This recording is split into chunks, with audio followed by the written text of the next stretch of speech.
ito sa mga content creator na gusto nang sumuko. Alam mo ba kung kailan ang pinakadelikado ang isang content creator?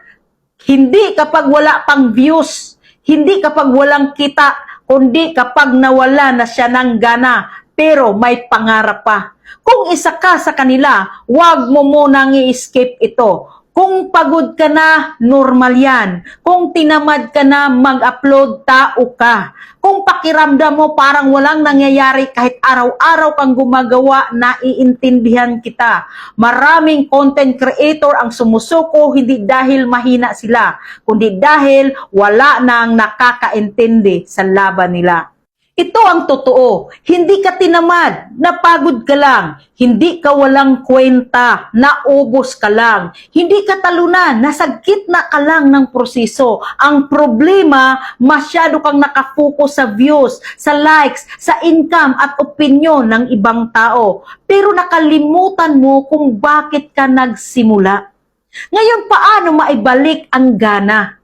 Tip 1, huwag kang tumigil, magbawas ka lang. Hindi mo kailangan araw-araw mag-upload. Mas okay ang 3 beses quality content sa isang linggo kaysa 7 na pilit at walang puso. Ang pahinga ay hindi quitting. Tip 2, balikan mo ang unang dahilan mo. Tanungin mo sarili mo, bakit ako pumasok dito? Kanino ko gustong makatulong? Anong buhay ang binubuo ko? Kapag malinaw ulit ang why, susunod ulit ang ganang gumawa. Tip 3, huwag mong i-compare ang chapter 1 mo sa chapter 20 ng iba. Ang nakikita mo sa kanila ay resulta, pero hindi mo nakikita ang walang tulog nila, walang suporta, walang kita at mga luha nila noon na nagsimula. Iba-iba ang timeline ng tagumpay. Ang tip 4, gumawa ka ng content na gusto mo, hindi lang ng algorithm.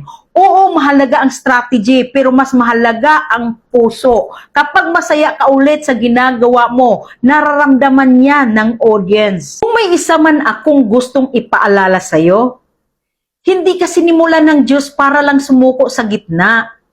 Hindi aksidente na nandito ka. Hindi biro ang pangarap na nilagay sa puso mo. Minsan, hindi mo kailangan ng bagong strategy. Kailangan mo lang ng bagong lakas ng loob.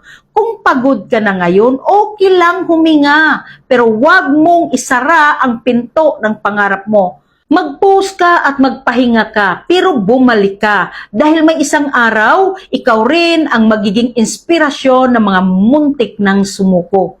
Kung kailangan mo ng paalala na kaya mo pa, ito na yon. Kung nanghina ka ulit, isave mo ang video na to at panoorin mo ng paulit-ulit.